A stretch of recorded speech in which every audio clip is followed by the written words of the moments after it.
Sometimes the hardest part of a hobby isn't learning the skill, it's getting past the feeling that you're not qualified to do it. But every expert started as a beginner, and every community started with someone brave enough to show up not knowing what they were doing.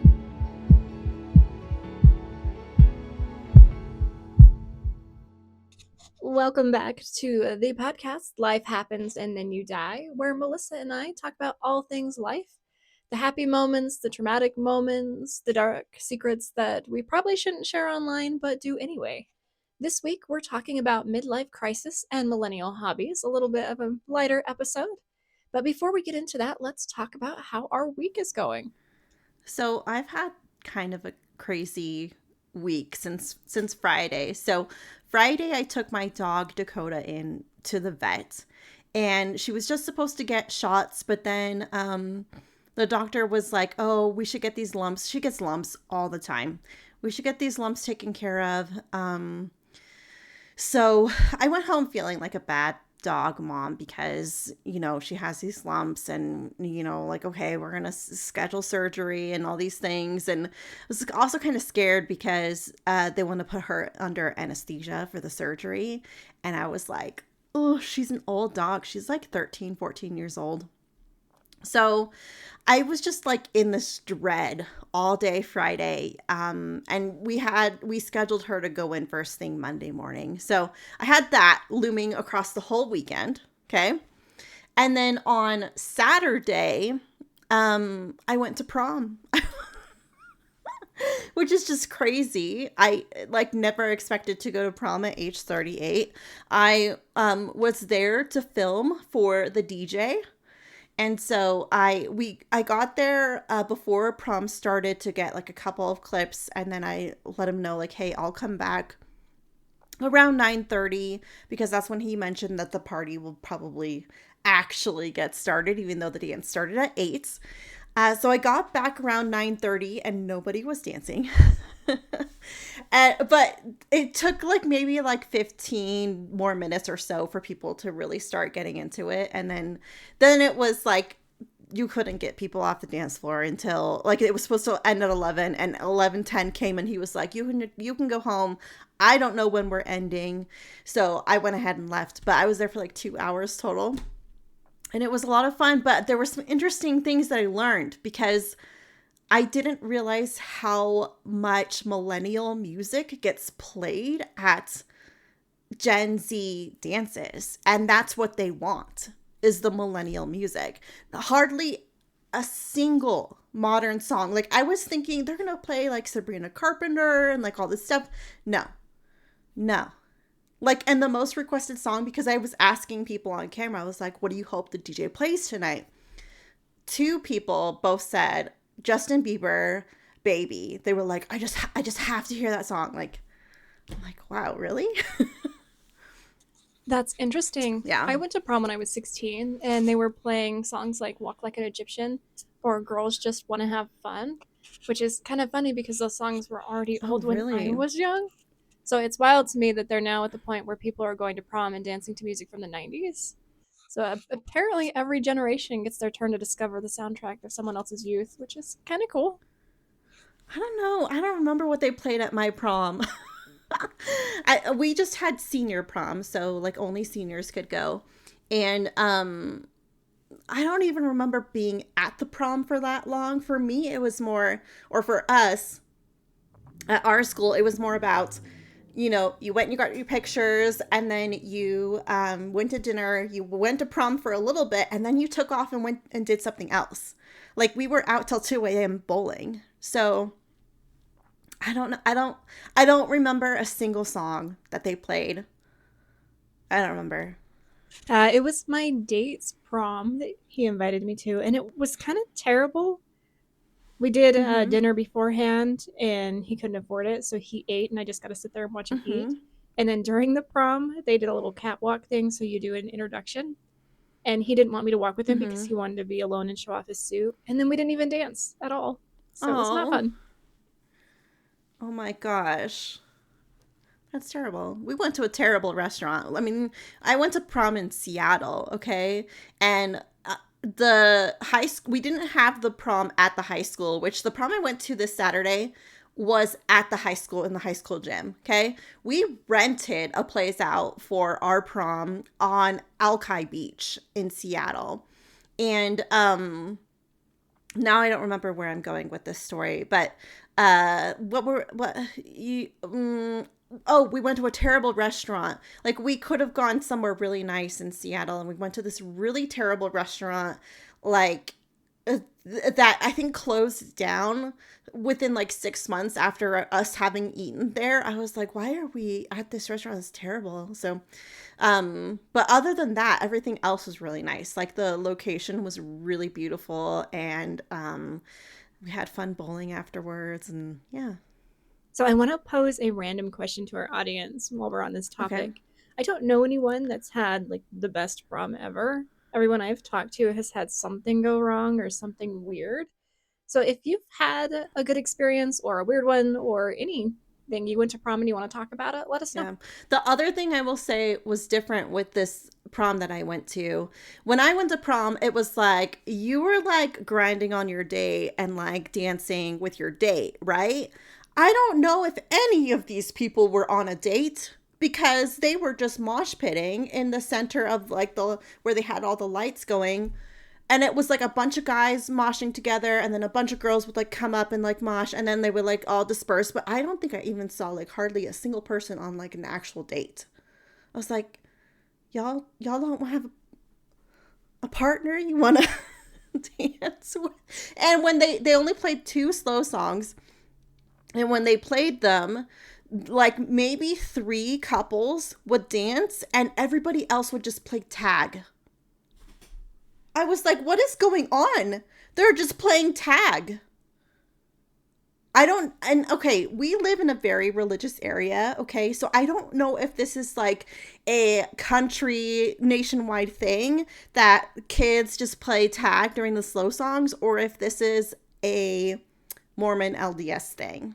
Because this is a very Mormon LDS community, and I'm like, I don't know if that's just why or what. I was trying to film these cute little couples, and there's people like, oh, I'm like, I'm trying to get this cute romantic moment with these young kids, and then there's weaving around, and so, okay, all right, have fun playing tag. Anyways, so that was Saturday. I'm not even done with the weekend. I don't even know what happened Sunday because I forgot to take my meds. Take your meds, people. Take your meds. I forgot to take my meds, and I woke up so sleepy the next day. I went into like, I don't know, like my body was like, huh? And I slept until 1 o'clock. And even after that, I was just so sleepy afterwards. I wanted to take another nap, and I was like, no, don't do it. I don't even remember what I did. And then on top of all of that, I was trying to get a video done that needed to go out on Tuesday and all this stuff. And then, Monday, we actually took my dog in for the surgery, and I was worried about my dog all day, and she's fine. She's fine. But it was a crazy, crazy few days. That does sound like a lot going on in a weekend. I think I would have taken some time for recovery too. The older I get, the more I go out and do, the more rest that I need afterwards. See, I thought maybe it was that, but I didn't stay out later. I mean, I went home at 11. I stayed up till like midnight. That's pretty typical for me. Like, there really wasn't like a huge reason why I should have been. It's not like I was dancing. I was just going around with a camera. So, yeah, I at first I was like, maybe it was because of the prom, but then I realized like, I don't think I took my meds last night. I will say the other thing is I went home and at midnight I was just starving. I was like, I need a burger. So my husband got McDonald's for me at midnight. I used to love late night McDonald's in my 20s. We used to go out to the bar all the time. And at the end of the night, we would go to McDonald's to get their McChicken sandwich. And I didn't care about going to the bar. I just wanted the food afterwards. Yeah. My week was Fairly mild. I didn't have a lot happening other than work. Had a little workplace drama, but nothing too major. So, not terrible. Mm-hmm. That's kind of nice, though. I hope this next weekend is very unexciting for me. In fact, so unexciting. And like, I just want to like enjoy my hobbies all weekend. That's all I ever want to do every weekend. So, I wanted to talk about hobbies today, and I want to kind of tie it into this idea of like, why are millennials just clinging to hobbies, and the types of hobbies that they're clinging to. And basically, kind of, there were some takes online that I read about how millennials are not doing midlife crisis the same way past generations did.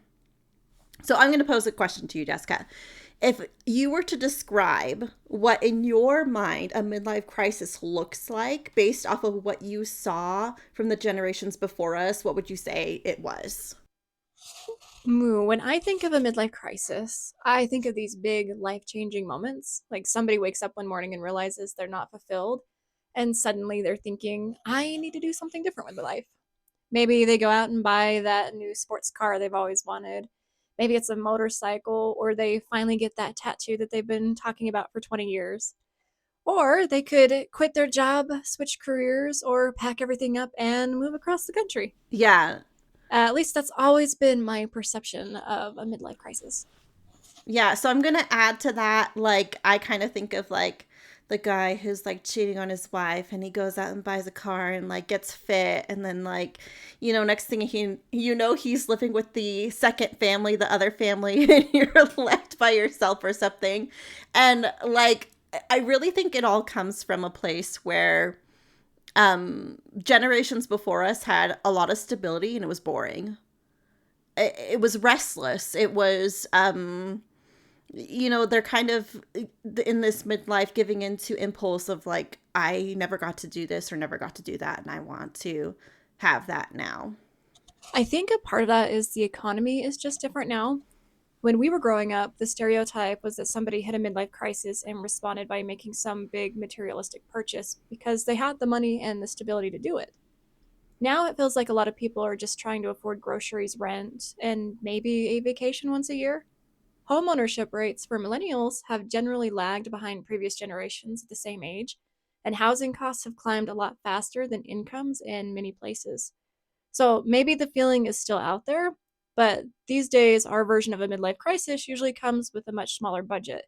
Instead of buying a Corvette, it's starting a podcast or taking dance lessons or finally deciding you're going to become the kind of person who wakes up at 5 a.m. The questioning your life part might be the same, but the budget just looks a little different. Right? And millennials don't really have that much in savings. Most millennials are still living paycheck to paycheck.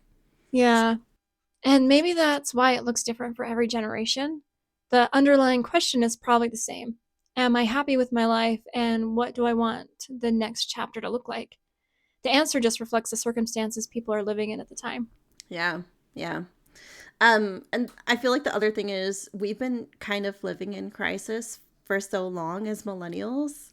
Like, I would say ever since 9/11, just it's just gone since then. We can't catch a break.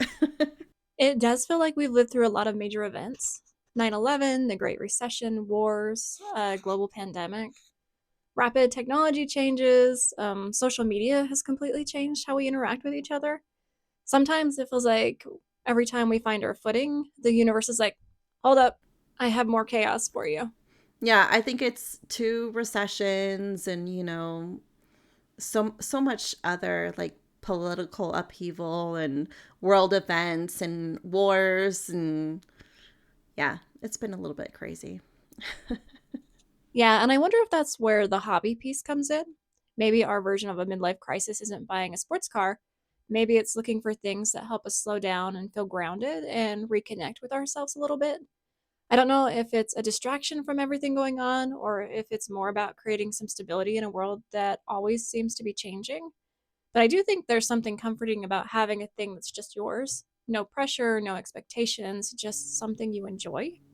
Yeah, I think it's kind of a combination of both those things. You know, hobbies can be distracting, but also, you know, it keeps us a little bit more sane because there's just so much chaos going on. So I feel like a lot of millennials are leaning into their hobby era because a lot of millennials right now are midlife. I'm 38. I mean, we're there. I don't feel old, but I'm in my midlife, and the one thing that has changed over the last few years is I have gone on a deep dive into just hobbies and like, I do my work, I do my job, and then the rest of my life is just almost like self-care mode. Yeah, but I also think social media has changed the equation. We're constantly being exposed to people creating things, building things, learning things, and sharing their passions. So instead of having a handful of hobbies to choose from, we have thousands. I think that's part of why so many people are experimenting with different hobbies. We're seeing possibilities we might never have been exposed Yeah. to otherwise. Mm-hmm. Yeah, we're being influenced into hobbies. In fact, we'll get into that a little bit later. I want to see if you've ever been influenced into a hobby. I feel like there's a couple different types of hobbies too, and we'll get into that. But I feel like we're kind of diving into granny hobbies, childhood nostalgia. There's analog hobbies, touch grass hobbies, that sort of thing. So there are a lot of categories of hobbies, and we're gonna just kind of dive into what our own personal hobbies are here. So, do you want me to go first? Because I know you said that you feel like you don't have that many, but I feel like maybe you have more than you realize, and maybe you're just not clocking it as a hobby when it should be. Okay. Okay. I have a lot of hobbies, guys. This is a long list, and I made a list so that I wouldn't leave anything out because every hobby is important. Okay. So, my main hobby is gaming, and within gaming, I collect. I go to conventions, I play video games, I create content about video games, I stream about video games. So, video games are my big main hobby that I do. And then I also do reading. I like spicy books. I like fun books. I don't like to read self-help. Like give me a self-help and I'll never open it up. I just could care less. Like I read for fun, for enjoyment. So I've got that. I do dabble in TV a little bit, but not a ton, as much as I used to. So a little bit of TV. I have a couple shows that I follow, like pretty religiously, like Bridgerton, Handsmaid's Tale. I finally just finished, and now The Testaments is out, Outlander, that sort of thing. Okay. Now we get into like some analog hobbies. So I have junk journaling. I used to do bullet journaling. And then I have diamond painting, Lego building, book nooks, coloring, watercoloring, puzzles, cross stitching, crochet, thrifting, Pokemon cards. Well, those are separate. Thrifting, Pokemon cards, vinyl records, beading, sticker rooms, hiking, walking, collecting Tamagotchis, travel, and I also have a crystal collection. I collect hobbies. My hobby is collecting hobbies. I kind of like that though. There's so much creativity in it. You're constantly learning new things, seeing new perspectives, and challenging yourself in different ways. That's awesome. I feel like I need that. I need the variation. So I'm like, and I'm a mood hobbyer. So I will pick up a hobby based on the mood that I'm in. Like, oh, I'm feeling like creative, or I feel like, getting some fresh air or whatever. And that's how I will decide what hobby I'm going to partake in at that moment. Oh, my hobbies. I think one of my problems is that I tend to turn my hobbies into projects. My artwork became commissions. I write a lot about psychology, relationships, and personal growth. Sometimes when I need to unwind, I'll end up writing an article because I have a thought bouncing around in my head that I need to get out. Um, Mm-hmm. You monetize them. Yeah. yeah, I do tend to monetize my hobbies. And then there are the random hobbies. There was a period where I was refurbishing and painting electric guitars, Oh. and I had this grand plan that one day I was going to build a guitar from scratch. I bought the tools, I learned about it, got completely invested in the idea, and then somehow that turned into woodworking, and I built a table. I remember that. I remember when I first started working at the company we worked at together, you were like, I went viral on TikTok for this table I built, and you showed us. And I was like, you built that? That's insane. And when she says table, it's not just like a table you eat dinner at. This is like a game table for like board games, card games, that sort of thing, right? If I'm remembering correctly. And it had like LED lights in it and stuff. And like, did it have like cup holders and things? Like, Yeah, it was a full gaming table. It was like 10 feet long, and it was my first woodworking project. I couldn't figure out how to build the legs, so we made them out of metal instead. And that thing was so heavy. Oh my gosh. That was my foray into woodworking. Then I got into 3D printing. I have a bunch of resin printers and I haven't touched them in a couple of years. But that's kind of what I do. I'll pick up a hobby, dive completely into it, learn everything I can, get all the equipment, build something I'm really proud of, get excited about it, and then eventually I'll find something else that catches my interest. So maybe my hobby isn't art and woodworking, guitar refurbishing, or 3D printing. Maybe my hobby is hobby hopping. I'm a hobby hopper. hobby hopping, hobby collecting, hobby hopping. Nice to meet you. That's funny. Okay. So, do you have any do you have like a hobby that you've hopped into right now that you're like your go-to? Right now, not really. Earlier this year, I got into rock polishing for a minute. That was 100% a TikTok inspired hobby. Oh, I saw somebody doing it and thought, I could do that. And it was fun. I actually enjoyed it, but it takes a while. I also experimented with 3D clay modeling for some of my artwork. I wanted to create a piece for my canvas and it had some dimension to them, so I went down that rabbit hole for a minute. But that's kind of the story of my hobbies. I'll find something interesting, dive into it, learn a bunch about it, make a thing or two, and then eventually move on to the next thing. And I haven't had anything catch my attention yet. so you like hobbies, but you don't stick with the hobbies. Yeah, I think that's a large part of it. But when I got out of a long term relationship a few years ago, it was one of those situations where you kind of lose yourself a little bit. A lot of the hobbies and interests I had weren't really mine. They were things we did together or things he had an interest in, and I wanted to be supportive. So for the last couple of years, I've been trying different things to figure out what actually feels like me. Maybe that's part of why I bounce around so much. I'm not necessarily looking for the next hobby. I am trying different things and seeing who I am. Yeah.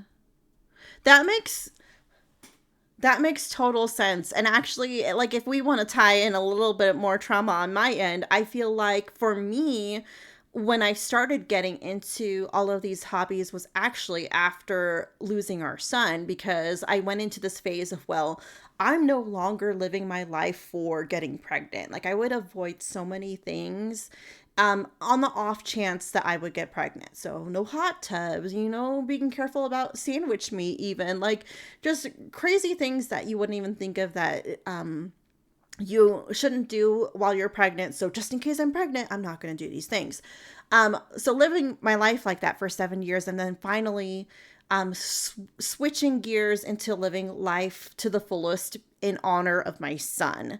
And when that happened, my husband and I dove deep into hiking. We had a friend that was a couple, and they invited us out to go kayaking. And we went kayaking down this little river, has little rapids. It's really not that bad. But I'd never done anything like that. And I was like, I'm going to live and I'm going to go down this river. And I was like, Paul, if I die, you know where to find me. That used to be our joke because we already at that point had bought a plot. I have like a dark sense of humor when it comes to dealing with my child loss. So that's something you guys should know. Like if you are on social media, maybe you've heard of, I can't remember their names. John and somebody, I don't remember. They had child loss recently and they had the same similar dark humor, and I was like, yes, that's exactly how I feel, but a lot of people don't get it. Anyways, I would tell him, you know where to find me if this goes south, because the joke was we already have our graveyards, our grave plots picked out. next to our son. So if something goes wrong, you know where to find me. I'm going to be buried in that spot right there. That was the joke. Anyways, I'm sorry. That went off a little bit on the deep end, but we dove into hiking and traveling. We would like go drive anywhere within like a 2-3 hour distance in order to hike a trail to see a waterfall or a lake or something cool like that. And then the pandemic hit and I couldn't really go do those things anymore. A lot of the parks were closed or you had to wear a mask while you were hiking, which was just, I couldn't do that. It was just too difficult to breathe while you're exercising like that. And so we kind of like backtracked into homebody hobbies. And what can we do while we're staying at home? So that's kind of my journey into like why I have so many hobbies now. I've collected so many of them. I can understand that. When you've gone through something that life changing, I think having hobbies gives you something to focus on and something to build. For me, I wish I could collect hobbies and keep them, but I have a hard time going back to them once I've moved on. It's not that I don't enjoy them, I just get distracted by the next thing that catches my interest. I almost wonder if my hobby right now is conversation. That's a big reason I wanted to do this podcast. I love hearing people's stories, understanding how they think, and talking about things that make us who we are. Is conversation considered a hobby? Yeah. Socializing is a hobby. I think so. Hanging out with your friends. Yeah. Which it feels like such a bizarre hobby for me to be into because I'm very much introverted. And I feel like I can be a little weird with socializing. Like, I've been online dating recently, which has been a chore. And I tend to skip right past the small talk. Like, I want to know what makes someone tick, what they're passionate about, and like, can they handle deep conversations?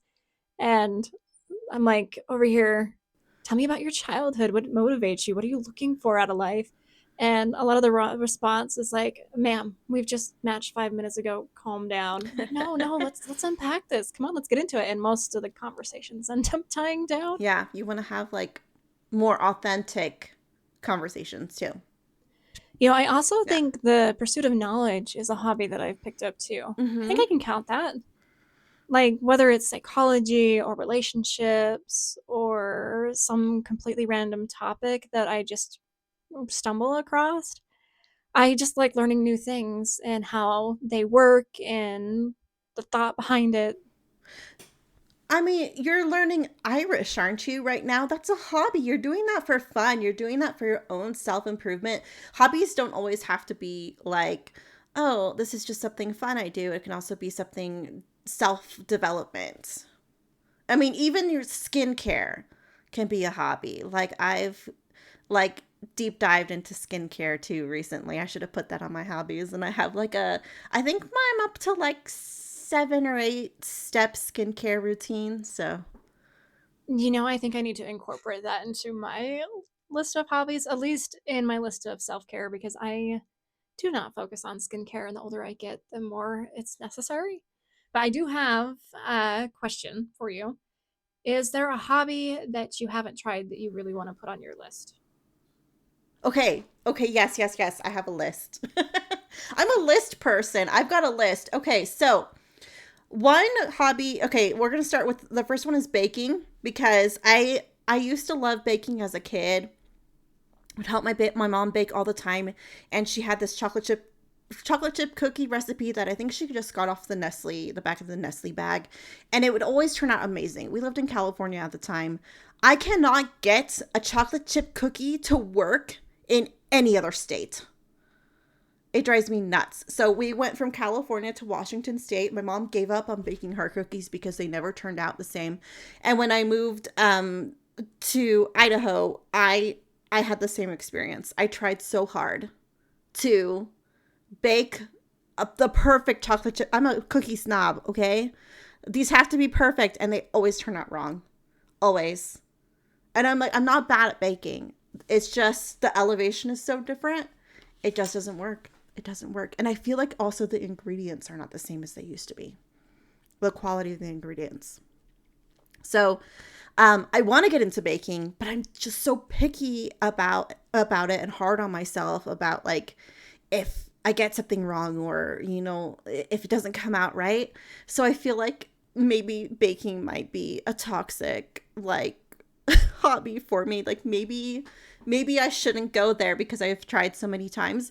But mostly when I do bake, I'm just baking out of boxes because those come out right every time for some reason. But when baking is such a precise science, like too much, just a little bit too much flour, or a little bit too much of that, and it's completely ruined. So, well, in my opinion, it's ruined. It's still edible. And my husband will be like, it's fine. And I'm like, no, it is not fine. It is not perfect. It is not good enough. So baking is one that if I could just let go a little bit, that would be a good hobby for me.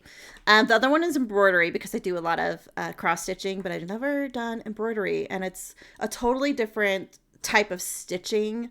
So I would love to learn that. I would love to get into painting a little bit. I've seen people do cute stuff with clay online. That's like an influencer one that I'm like, oh, I would love to do that, but I have no idea where to start. I would love to get into drawing so that I could watercolor the things that I draw. And then there's also needlepoint, which is basically the expensive version of cross stitching because they hand paint the canvases. But I'm like, what if I hand paint my own canvases? Then it's cheaper, right? Photography is another one. Sewing and gardening. I would be gardening if I didn't have a dog that ate everything that she sees in the backyard. Like she doesn't eat just random things. She eats plants. She eats weeds. My dog eats dandelions every time we go for walks, and I'm like, girl, that is a weed. Stop eating it. So she'll just eat. If I put a garden back there, she'll just eat it all. So can't have one. What about you?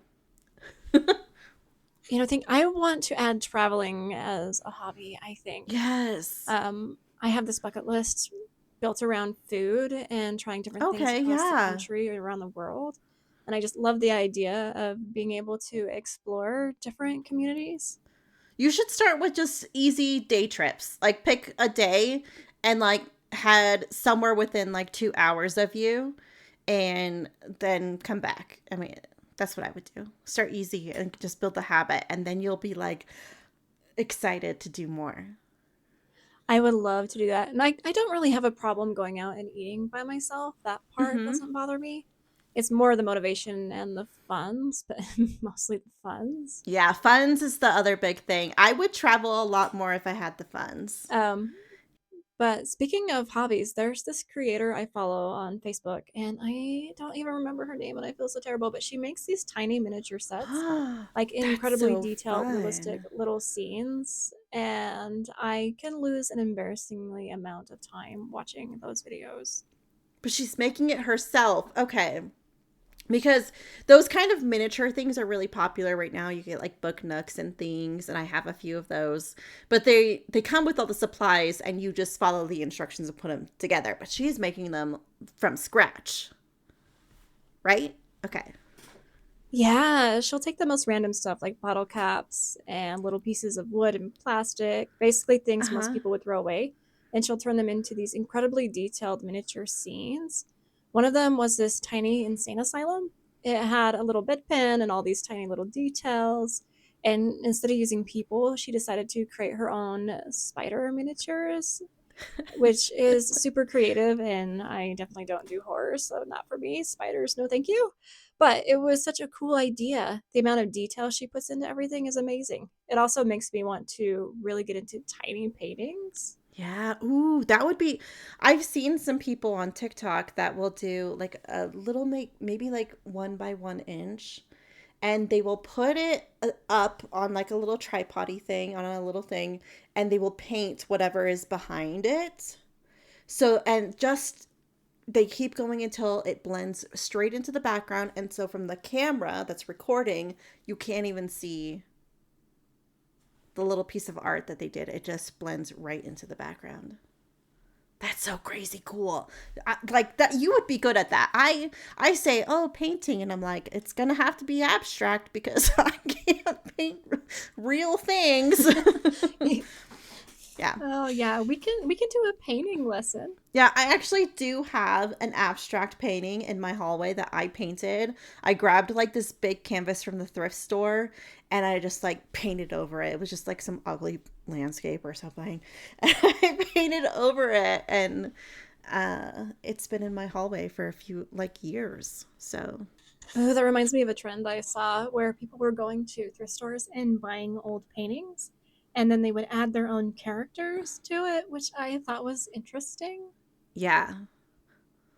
I want to do that for like Halloween, but I can never find any. I That's too trending. Everybody wants to do it. You can't find you can't find the pieces you need because everybody's doing it. Oh, that reminds me. There was a hobby I did quite a while ago with old cassette tapes. You would take the tape out of the cassettes and cut it up and kind of do like a collage. And I created a dragon out of it, and I absolutely loved it. But I couldn't find cassette tapes recently. They're not as Oh. common as they used to be. When I think about it, I don't think I've seen a cassette tape at the thrift anytime lately. I see CDs, but I don't ever see cassette tapes. You also don't see CRT TVs anymore, and you used to see them all the time, and they couldn't get rid of them, and now everybody wants them again, and you can't find them. Did I put thrifting in my list? Thrifting is one of the things that I do. I go like every week. You know, I always wanted to get into thrifting, but it wasn't something I ever really picked up on. It's fun, but like it's and it's different for everyone. I see some people that find things every time, but I'm very particular of and like if I can't think of a spot where this is going to go or the function it's going to serve, then I don't get it. So I often walk away empty-handed, but when I do find something, it's always really exciting. I'm like, oh, I found something. So, You know, I want to find a hobby that makes me go outside because I don't really get out that much and I think I need to. yes. Okay. That brings up a good point. So, like, one of the things I thought we could do was build like a millennial hobby starter pack. And when I was thinking about what I would include in this, I actually don't even have specific hobbies, but I have categories of hobbies that I think everyone should have. And for me, I wrote down 4 categories. So we have one analog hobby, so something that you're creating or doing with your hands, you're off your phone, you're off your screen, an analog hobby. Okay. And I consider reading an analog hobby, even if you're reading on your Kindle, if that's the way you choose to read. I still consider that an analog hobby. Then you have a media hobby. So that I guess could include reading too. So music reading, games, TV, whatever, just podcasts, even. Okay. Then I feel like everybody needs a nostalgia hobby. You need a childhood hobby. Like collect something from your childhood, embrace or relive something from your childhood. I feel like that is super fun and important. Okay. And then one touch grass hobby, going for walks, I don't know, hiking, fishing, something outside. You know, I haven't been fishing in decades since I was a kid. I've never actually caught a fish. I've caught both my sisters, though, one in the back of the neck and the other one in the ear, which is probably why they stopped letting me fish. But I was seeing this guy that was huge into fishing and I wanted to try it. And we never got around to it. And then at some point, I realized I don't actually need someone to give me permission to start a new hobby. So I think I'm just going to go fishing. You can go fishing with us. Paul loves fishing. He never goes. And then he always complains, oh, I didn't go fishing. And I'm like, whose fault is that? Like, it's your life. Like, pick a day, wake up, go fishing. Like, nobody's stopping you. And he goes, I know. I'm like, there you go. Go fishing. You can go fishing with us. I don't particularly like fishing that much, but I do enjoy being outside and I enjoy like that he's fishing. So I just enjoy just the time even though I've only caught one fish ever. And but that's okay because I think in the time that I've been married to Paul, I've caught one fish and I think together when we've been fishing he's caught 0. So I think it's just the type of fishing around here you really ought to be fly fishing and we don't do fly fishing. So we never catch anything. Oh, fly fishing. I heard there's a lot of technique behind that. I think that would be fun. I think I'm just like wanting to try new things. You're discovering your hobbies. Yeah. I feel like well, and that's another question I had on here is like, did you ever try a hobby you ended up hating? Oh, I have. There's probably been quite a few, but oh, it's gonna take me a minute. I think it was pottery. Yeah, I'm pretty sure it was pottery, and not little figurines or sculpting. I mean, actual pottery like bowls and cups and throwing clay on a wheel. That whole thing.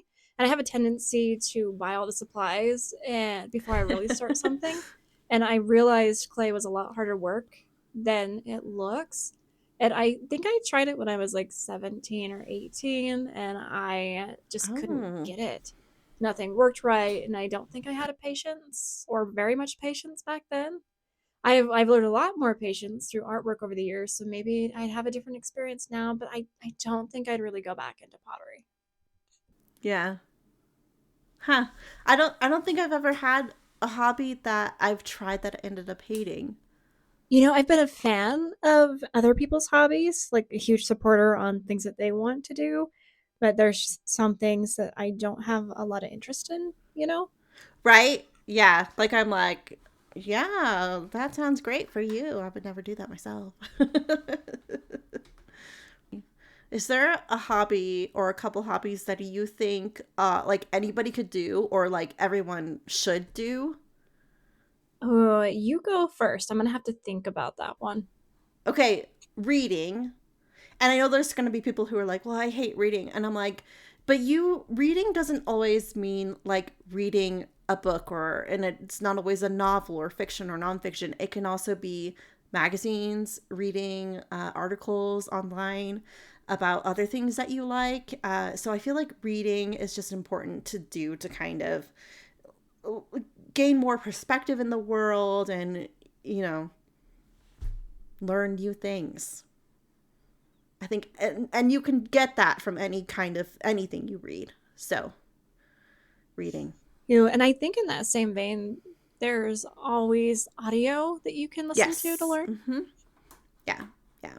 The other one I have is a hobby that gets shamed a lot, but I think everyone actually should do it. And I think that's gaming.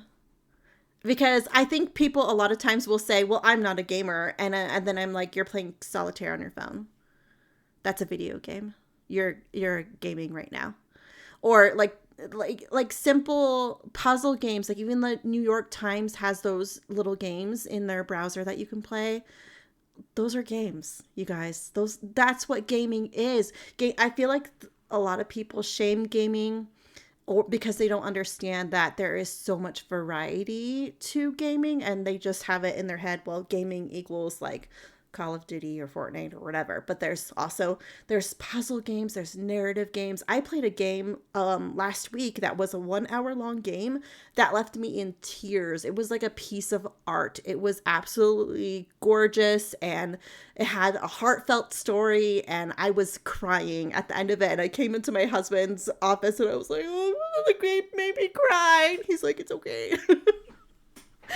So I feel like there's a lot of shaming that goes on with hobbies like gaming, but there's like people who do that probably just don't realize that there's so much variety to what a game is. And like even people are like, "Oh, I don't play games." Well, you're playing like Nancy Drew hidden object game right now. Like what? That's a game. You're playing Candy Crush, that's a game. You're playing Pokemon Go, that's a game. Like there's no shame in playing a game.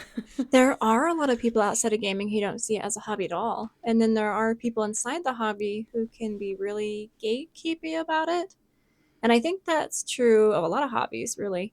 Sometimes the hardest part isn't learning the hobby, it's feeling like you're allowed to participate in the first place. If you don't Mhm. know all the terminology, haven't been doing it for 10 years, or don't know every obscure fact, there can be this feeling that you're not qualified to be there. I've definitely experienced that as a woman in gaming. I won't even play online games Yeah. with voice chat anymore because the second people realize you're Yeah. a woman, sometimes the entire conversation changes. But I think that's why it's important to remember that hobbies are supposed to be fun. You don't need permission to enjoy something.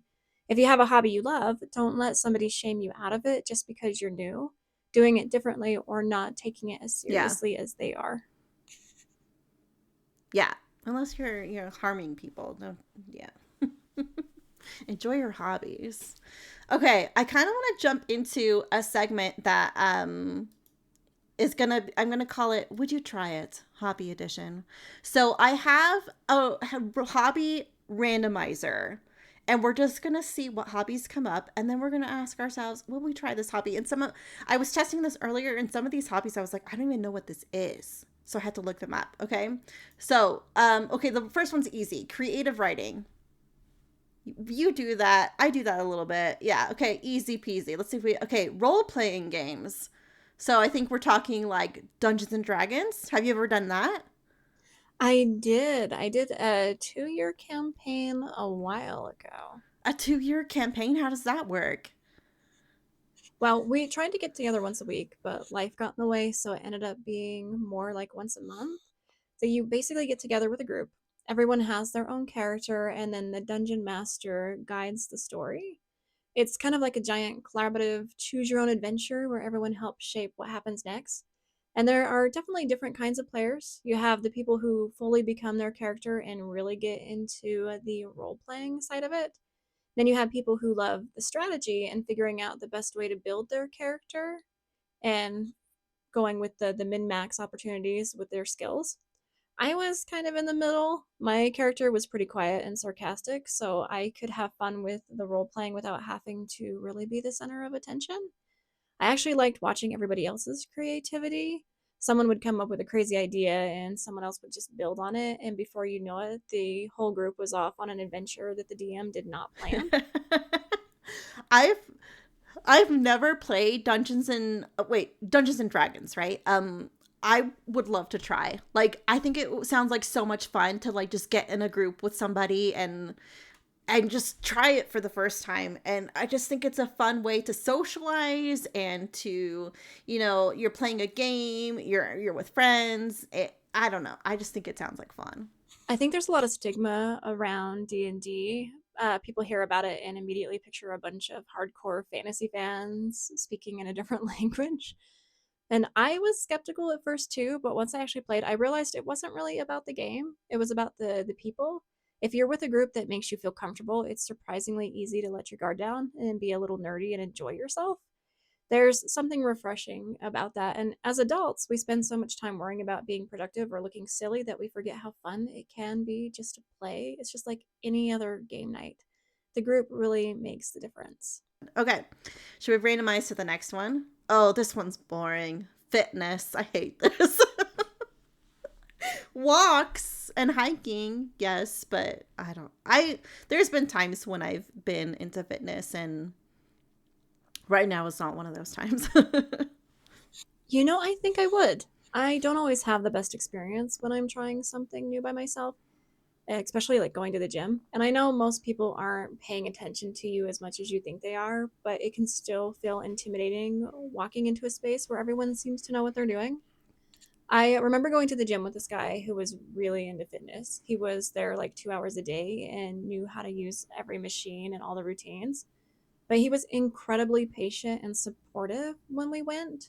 He never made me feel stupid for not knowing something, and that completely changed the experience. Instead of walking in and thinking, okay, I have to do like 5 miles and all these reps, it felt like I was learning something with someone who wanted me to succeed. And I think that's true for a lot of hobbies. Having someone who's encouraging you and willing to help you get started can make all the difference between giving up and actually enjoying it. Yeah, that makes a huge difference. Yeah. I will say that if I start getting back into fitness, I'm probably going to start with stretching, flexibility, because a lot of that deteriorates as you get older. And I have actually been like my version of fitness really has been like I stretch every day, stretch out my back because I get a lot of back pain, and just kind of like stretching for pain relief and all of that. So that's probably where I start.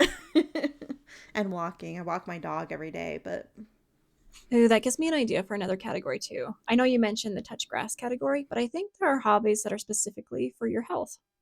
Mm-hmm. Yeah, and it doesn't have to be even like exercising. It could be like maybe you're into smoothie making, or I don't know, like something healthy eating wise. So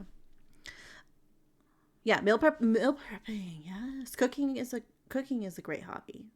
So okay, next, hunting. You know, when I was a kid, I actually loved shooting. I've never gone hunting, though. I could see myself getting Oh, back into target practice or going to the range. There's something satisfying about the focus and the challenge of trying to improve your accuracy.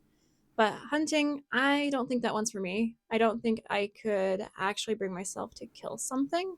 see, these are both no's for me. No on hunting, and even no on target practice. Maybe like a bow and arrow target practice would be fine. I've done that before when I was a kid, but I absolutely hate guns. They scare the crap out of me. I am like terrified. I don't want to touch it. I don't want to be near it. I don't want to be anywhere. I did for like a group activity thingy. I we did guns, and I shot a gun, and I was like, okay, I'm done. Take it away. I'm never doing that again. So I have done it once. So it's not like I've never tried.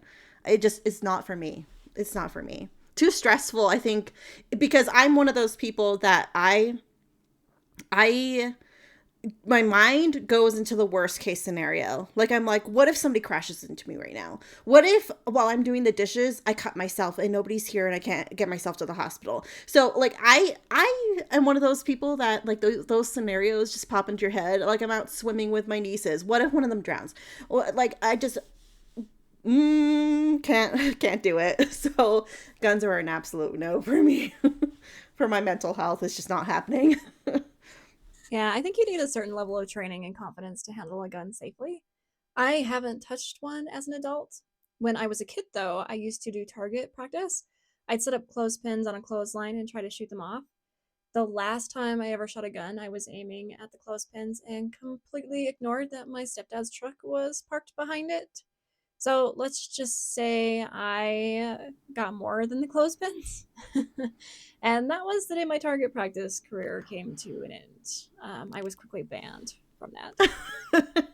You're like, okay, maybe I shouldn't do that anymore. Okay, let's do a few more. Okay, we'll have to look this one up. Philately? I don't. Let me look it up. It's Philately. It says it's the study of and collection of postage stamps, envelopes, and postal materials. Combining hobbyist enjoyment with historical research, beginners can get started by joining American Philatelic Society. There's beginner kits, and that sounds cool. Like, imagine combining that with another hobby, like junk journaling or something. So, like, you get a letter in the mail, which doesn't happen anymore, right? But then you collect the stamp off of it or something and put it in your journal. That would be fun. I don't know if I would do it. I mean, it sounds fun, but if I'm going to start collecting something and dedicate space in my house to do it, then it has to be something I'm really obsessed with. Yeah. This is giving like scrapbooking vibes to me, but very specific to stamp collecting and but it kind of gives off the scrapbooking vibes to me because it's like you're collecting something to look at it and for it to be seen and like I don't know, stationary kind of vibes. I think that's cool. That actually gives me a random thought. What do you think about collecting things for monetary value? So I know some people who collect like Pokemon cards, Magic the Gathering cards, comics, and things like that. So they have something worth value later.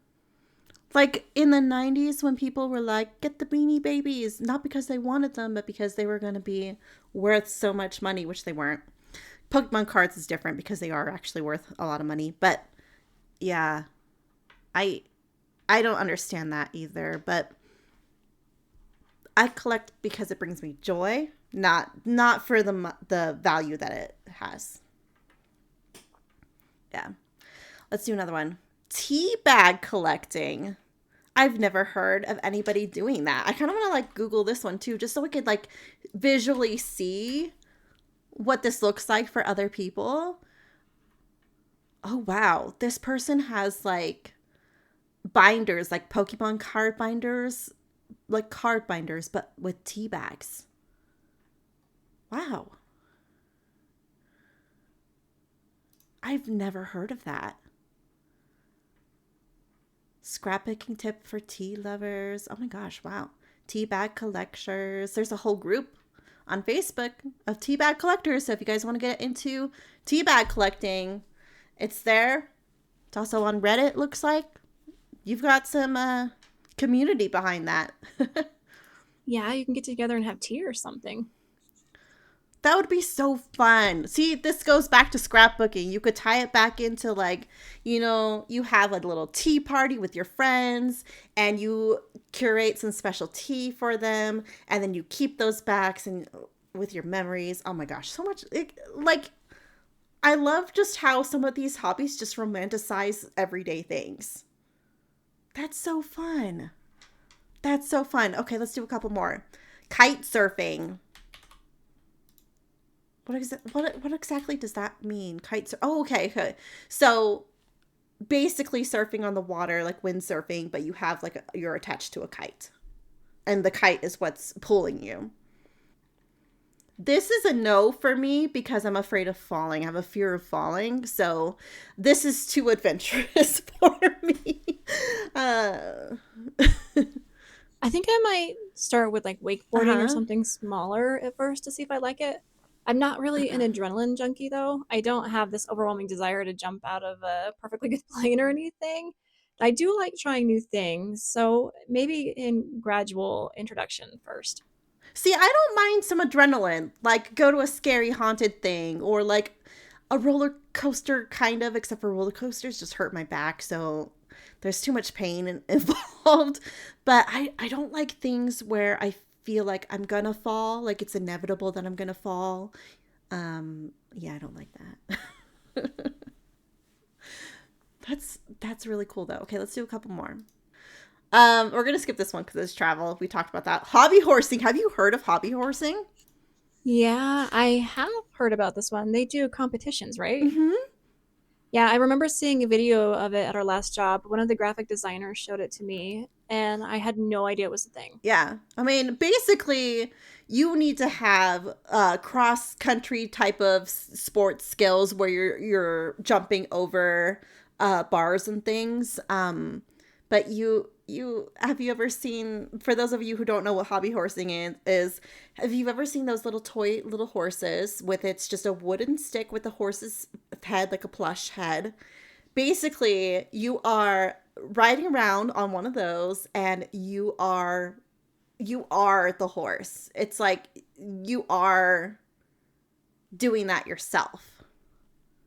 Yeah, that's so crazy. And it's funny because my we were thrifting this week, and my niece found one of those at the thrift store, and she was going around the whole store with her little horse.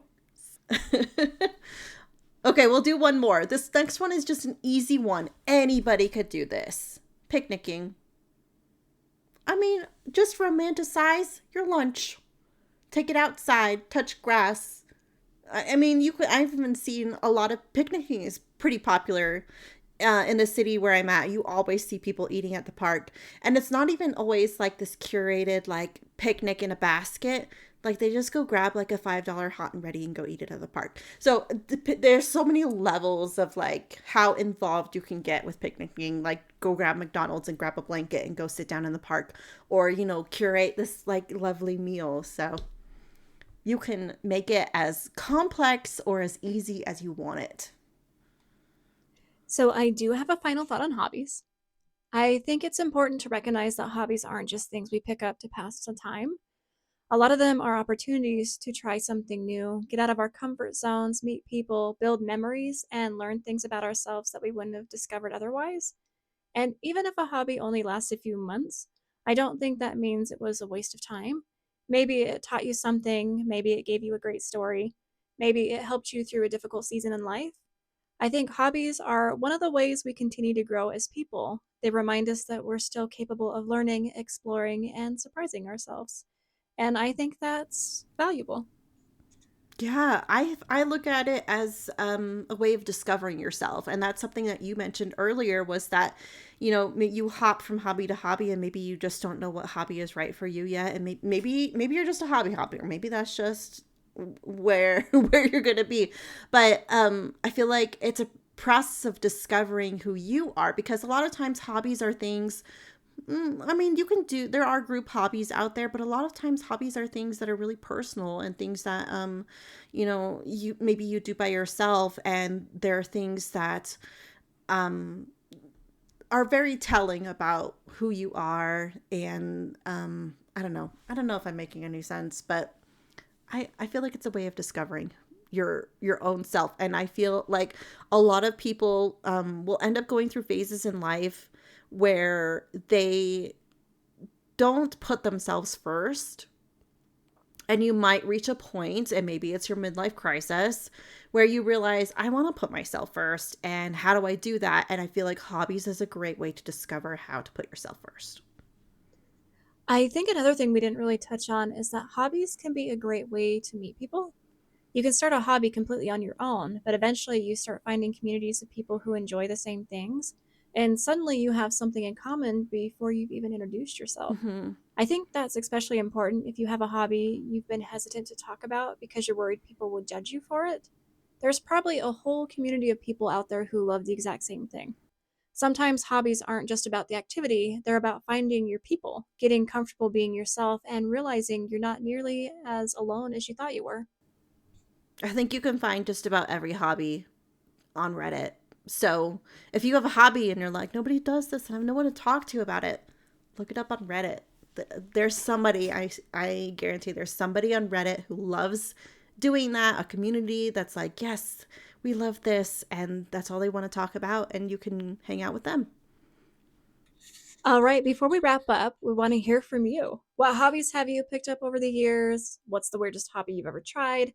Out of the random list of hobbies we went through, did something resonate with you? Share your answers in the comments. We'd love to hear about the hobbies you love, the hobbies you abandoned, and the ones that you're still dreaming about trying. Who knows, you might even inspire someone else to pick up a new Yeah. hobby. Cool. All right. Thank you, everybody, for being here with us today. Jessica's much better at ending the podcast because she has like a spiel. What's a spiel? All right. Thank you for spending time with us this week. It means a lot to us that you chose to be a part of these conversations and share a little piece of your day with us. We love being able to explore these topics together and hear the different perspectives, stories, and experiences that come from our community. If you enjoyed the episode, don't forget to follow, like, comment, and share. We'd love to hear more about your hobbies. And again, thank you for being here, for your support, and for continuing to join us in the chaos. We will see you next week. Yay! Bye.